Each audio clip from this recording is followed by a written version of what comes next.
جی بالکل، میں اس وقت موجود ہوں سپریم کورٹ آف پاکستان میں، اور آج سپریم کورٹ آف پاکستان میں ایک اہم کیس کی سماعت ہوئی ہے۔ چیف جسٹس پاکستان جسٹس یحییٰ آفریدی نے سینئر قانون دان پاکستان تحریک انصاف کے وکیل بھی ہیں سلمان صفدر کو فرینڈ آف دا کورٹ یعنی عدالتی معاون مقرر کیا تھا، اور انہوں نے پاکستان تحریک انصاف کے جو سینئر قانون دان ہیں سلمان صفدر کو اڈیالہ جیل جانے کا کہا تھا، اور وہاں پہ بانی تحریک انصاف کی صحت کے بارے میں اور ان کے رہن سہن کے بارے میں ایک جامع رپورٹ جو ہے وہ چیمبر میں چیف جسٹس کے جو ہے وہ جمع کروانے کو کہا تھا، جس پر چیف جسٹس پاکستان نے اٹارنی جنرل پاکستان کو کہا تھا کہ ان کی آج ملاقات ہر حال میں جو ہے وہ اڈیالہ میں بانی تحریک انصاف سے کروائی جائے۔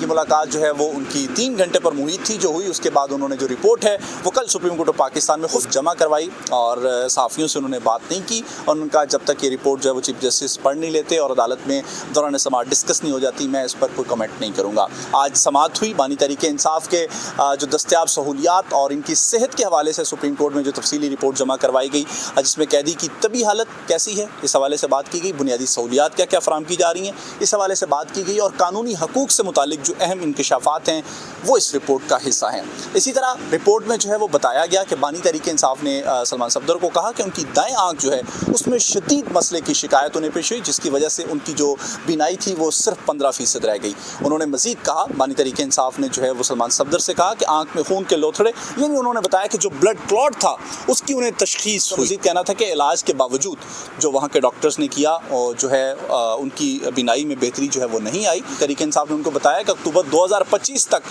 ان کی دونوں آنکھیں نارمل تھی، لیکن اس کے بعد ان کو دھندلاہٹ اور دھند سی جو ہے وہ نظر آنے کی شکایت ہوئی، جبکہ اس کے بعد انہوں نے جیل حکام کو بتایا اور انہوں نے اس کو سنجیدہ نہیں لیا۔ بانی تحریک انصاف نے عدالتی معاون سے ملاقات میں آنکھ کے مسئلے پر جو ہے وہ پریشانی کا اظہار کیا۔ اسی طرح سے آج عدالت میں جب سلمان صفدر نے یہ رپورٹ پیش کی تو انہوں نے کہا کہ عدالتی معاون کے طور پہ جب میں وہاں پہ گیا تو مجھے بانی تحریک انصاف نے یہ بتایا کہ آنکھ کے مسئلے کے ساتھ ساتھ جو ہے انہوں نے بتایا کہ ان کے دانتوں کا جو معائنہ ہے وہ بھی 2 سال سے نہیں کروایا گا۔ مزید بانی تحریک انصاف نے سلمان صفدر سے کہا کہ عمر کے مطابق ان کے جو بلڈ ٹیسٹ ہونا چاہیے تھے وہ بھی نہیں کروائے۔ انہوں نے کہا کہ جیل حکام و سپرنٹینڈنٹ کو بار بار اطلاع کی گئی، اس کے باوجود انہوں نے کوئی کارروائی نہیں کی۔ رپورٹ میں بانی تحریک انصاف کے سیل میں سہولیات کے حوالے سے بھی جو ہے وہ سفارشات شامل ہیں، جس میں جو ہے وہ فال ٹی وی کی عدم موجودگی کے حوالے سے، اسی طرح سے جو ہے وہ کتابوں کی فراہمی، اسی طرح سیل سے مچھروں اور جو دیگر حشرات ہیں ان کے خاتمے کے حوالے سے اقدامات، اور ریفریجریٹر جیسی بنیادی سہولیات کی فراہمی، اور اہل خانہ سے جو ہے بلا تعطل ملاقاتیں کرانے کی ہدایات شامل ہیں۔ مزید جو ہے اس رپورٹ میں قیدی کے وکلاء سے ملاقات کی اجازت نہ ہونے پر رپورٹ میں کہا گیا ہے کہ شفاف ٹرائل کی بنیادی حق کو جو ہے وہ متاثر ہوتے ہوئے جو ہے وہ دیکھا جا سکتا ہے، اور عدالت کی مداخلت جو ہے اس میں ضروری ہے۔ کتابوں کی فراہمی سے کوئی سیکیورٹی خدشہ جو ہے وہ پیدا نہیں ہوگا۔ مزید سپریم کورٹ نے رپورٹ پر غور کرنے کے بعد بانی تحریک انصاف کی صحت، بنیادی سہولیات اور قانونی حقوق کی فراہمی کے حوالے پر جو ہے وہ توجہ دینے کے لیے اٹارنی جنرل پاکستان کو جو ہے وہ ہدایات کر دی۔ سینئر صحافی طیب بلوچ اس وقت موجود ہیں، ان سے بھی اس معاملے پر بات کرتے ہیں۔ طیب بلوچ صاحب، مجھے یہ بتائیے گا، رپورٹ پیش ہو گئی، سلمان صفدر عدالتی معاون فرینڈ آف دا کورٹ جو ہے وہ مقرر کیے گئے، کیا لگ رہا ہے آپ کو یہ معاملہ کس طرف جاتے ہوئے نظر آ رہا ہے، اور اب عدالت سے ان کو کس طرح کی ریلیف کی جو ہے وہ توقع ہے، کیونکہ انہوں نے جو درخواست کی تھی کہ دوران علاج ان کی فیملی کا ممبر بھی کوئی جو ہے وہ استدعا بھی کی اور وہ مسترد کر دی گئی، تو کیا دیکھتے ہیں؟ دیکھیں، بیسیکلی جو ایک ابہام تھا، جو کنفیوژنس تھی، جو نریٹو بنایا گیا تھا سوشل میڈیا پہ یا جنرلی،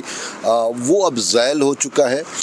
تسلی بخش یہ رپورٹ ہے، کیونکہ سلمان صفدر صاحب جو ہے وہ جب سپریم کورٹ کی جانب سے گئے تو وہ فرینڈ آف کورٹ کی حیثیت سے گئے، دوسری سائڈ پہ سلمان صفدر جو ہے وہ خان صاحب کے متعدد مقدمات میں ان کے ذاتی وکیل بھی رہے، تو اس وجہ سے انہوں نے جا کے وہ مطلب وہ ایک ایسی شخصیت ہے جس کے اوپر کسی کو شک و شبہ نہیں ہے، خود پی ٹی آئی ان کو اون کرتی ہے۔ انہوں نے جا کے 2-2.5 گھنٹے جو خان صاحب سے ان کی ملاقات ہوئی، اس پہ کے بعد انہوں نے جو رپورٹ دی، اس رپورٹ سے ایک چیز تو ہے کہ خان صاحب کی صحت بالکل درست ہے سوائے آنکھ کے۔ آنکھ ایک الگ ایشو ہے، وہ بھی صحت میں آتا ہے، لیکن وہ ایک سینسیٹیو اور ایک سنجیدہ نوعیت کا سوال موجود ہے، اور وہ قابل ٹریٹمنٹ ہے، اور اس کو بہتر سے بہتر طبی سہولیات ملنی چاہیے۔ اس کے علاوہ باقی وہ بالکل فٹ تھے، اور سلمان صفدر کے بقول بھی کہ 2 گھنٹے جو ان کی ملاقات رہی اس میں وہ بار بار اپنی آنکھ کو صاف کرتے رہے ہیں. لیکن اس میں ایک چیز ہے کہ ان کو تمام سہولیات، دیگر جو سہولیات ہیں وہ میسر ہیں. خان صاحب جو موجودہ سپرنٹینڈنٹ اڈیالہ جیل ہے اس کے رویے سے بھی مطمئن ہے کہ وہ ان کو جو ہے اپنی اہلیہ سے بھی ملاقات کی اجازت دیتا ہے، سہولیات اور سب کچھ. تو یہ ایک بیانیہ بنایا گیا تھا کہ بانی پی ٹی آئی جو ہے وہ ڈیتھ سیل میں ہے، بانی پی ٹی آئی جو ہے وہ چکی والے سیل میں ہے. یہ سب ختم ہو گیا، یہ سب جھوٹ تھا، اور ان پہ تشدد کیا جاتا ہے، ان پہ وہ بھی ختم ہو گیا. اب ایک طبی طور پہ آنکھ، آپ چاہے گھر میں ہوں کہیں پہ بھی ہوں، وہ بیماری ہو جاتی ہے، اس کا علاج جو ہے وہ کیا جا رہا ہے، حکومت کی جانب سے کیا جا رہا ہے. اب سپریم کورٹ نے یہ حکم دے دیا ہے کہ بہترین سے بہترین اس کا علاج کیا جائے. جو طبی ماہر امراض چشم ہیں اعلیٰ سے اعلیٰ، وہ ان سے جو ہے ان کو ٹریٹمنٹ کرائی جائے. لیکن اس میں 2 چیزیں ہیں. پی ٹی آئی کا، ان کی بہنوں کا یہ نریٹو رہا کہ ان کو الشفا ہسپتال منتقل کیا جائے، ذاتی معالجین جو ہیں وہ عمران خان کا ٹریٹمنٹ کرے. تو سپریم کورٹ نے ایسا یہ اجازت نہیں دی. اٹارنی جنرل نے یہ یقین دہانی کرائی ہے کہ ان کو پاکستان کے بہتر سے بہترین، جو بیسٹ سے بیسٹ ڈاکٹرز ہوں گے وہ ان کو دیکھیں گے، ان کی ہر ممکن ٹریٹمنٹ کی جائے گی تاکہ ان کی آنکھ کا جو ایشو ہے اس کو سالو کیا جائے. اور چیف جسٹس نے عمران خان کو بھی یہ سجیسٹ کیا کہ جب تک آپ کی آنکھ ٹھیک نہیں ہوتی اس وقت تک آپ مطالعہ بھی نہ کریں. تو وہ چونکہ سلمان صفدر نے کتابوں کی وہ بات کی تھی، تو یہ جو ایک اوور آل ایک پرسیپشن بنی ہوئی تھی وہ اب زائل ہو گئی ہے. سپریم کورٹ نے اپنا بہترین رول پلے کیا ہے، اور اب معاملات جو ہیں وہ مجھے بہتر ہوتے ہوئے نظر آ رہے ہیں. بانی پی ٹی آئی کی صحت کا معاملہ جو تھا وہ ایک اہم تھا، وہ بھی اب جو ہے. اچھا طیب بلوچ صاحب، مجھے یہ بتائیے گا، یہ سپریم کورٹ کے جو رپورٹ جمع ہوئی ہے اس کے بعد آپ یہ سمجھتے ہیں کہ یہ ایک تسلی بخش جو ہے وہ رپورٹ ہے، لیکن علیمہ خانم نے باہر آ کے بڑی سخت پریس کانفرنس کی ہے اور انہوں نے کہا ہے کہ اب انف از انف ہو گیا ہے، اور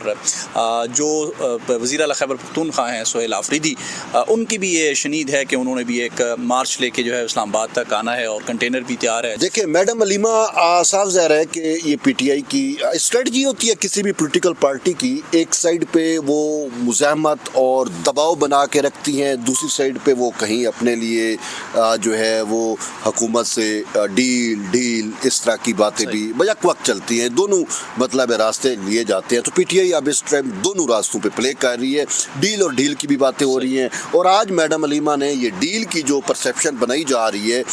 بنی گالا میں اس کو منتقل کرنے کی، اور یہ چیزیں سوشل میڈیا پہ آپ نے دیکھی ہوں گی وائرل ہے، اس پہ بھی آج میڈم علیمہ نے یہ کہا کہ یہ حکومتی سطح پہ چیزیں انیشیٹ ہو رہی ہیں، سرکاری سطح پہ انیشیٹ ہو رہی ہیں سوشل میڈیا پہ. لیکن میڈم علیمہ نے وہ جو سابق ڈپٹی سپرنٹینڈنٹ تھے ان کو بڑے خوب آڑے ہاتھوں لیا، حکومت کو بھی آڑے ہاتھوں لیا، لیکن ان کی جو سخت زبان ہے وہ ان کا اپنا ایک جارحانہ یا مزاحمتی بیانیہ ہے. ٹھیک ہے، اور سہیل آفریدی بھی اسی بیانیے کے حامی ہیں، جبکہ دوسری سائڈ پہ برسٹر گور ہے، محمود خانہ چکزئی، ان کا ایک ڈیفرنٹ پوائنٹ آف ویو ہے. تو اسی وجہ سے انہوں نے یہ دونوں راستے اڈاپٹ کیے ہوئے ہیں. اور اس میں آج سہیل آفریدی صاحب نے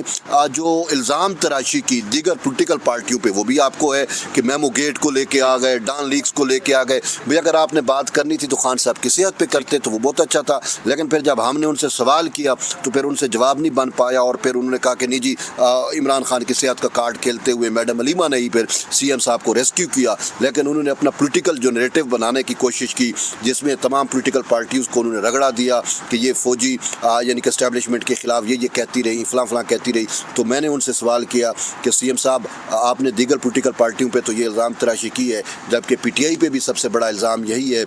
کہ اس نے 9 مئی کرایا، اور آپ خود بذات نفس نفیس آپ پر یہ الزام ہے کہ ریڈیو پاکستان پر آپ نے حملہ کیا. لیکن بعد میں پھر میڈم آ گئی، انہوں نے کہا کہ طیب چھوڑیں اس بات کو، آج ایسے کوئی بات نہ کریں، آج صرف عمران خان کی صحت ہی ہمارا فوکس ہے. اب دیکھیں بہنیں ہیں، ان کا کنسرن تو بنتا ہے، بھائی کی صحت کا مسئلہ ہو یا آپ اور ہم اپنے فیملی میں بھی دیکھ لیں. یہ بلوچ عمران خان کا جو ہے بانی تحریک انصاف کا یہ کہنا کہ میری ملاقات جو ہے وہ صرف بچوں سے فون پہ بات کروائی جائے اور میں فیملی میں سے کسی کے ساتھ ملاقات نہیں کرنا چاہ رہا، اس کو کس تناظر میں دیکھتے ہیں؟ یار یہ اب میں اس چیز پہ بڑا حیران ہوں کہ واقعی یہ کہا کہ میں کسی سے ملاقات نہیں کرنا چاہتا فیملی میں سے.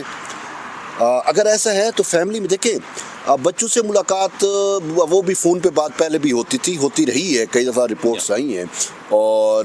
بچے اگر آئیں تو بھی ویلکم، اگر وہ فون پہ بات کریں تو بھی ویلکم۔ اب جو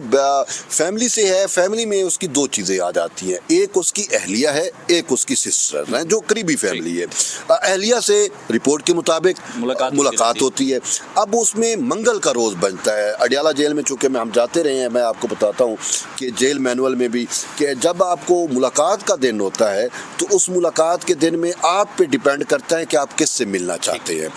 تو بانی پی ٹی آئی کی جو اندر سے رپورٹس آ رہی ہیں، جو اس رپورٹ میں بھی کہا گیا ہے کہ وہ بہتر یہ سمجھتے ہیں کہ میں اپنی بہنوں سے ملنے کی بجائے میں اپنی اہلیہ سے مل لوں۔ اور اس میں ایک چیز ہے، دیکھیں ماننا پڑے گا کہ پی ٹی آئی میں رفٹ بھی ہے۔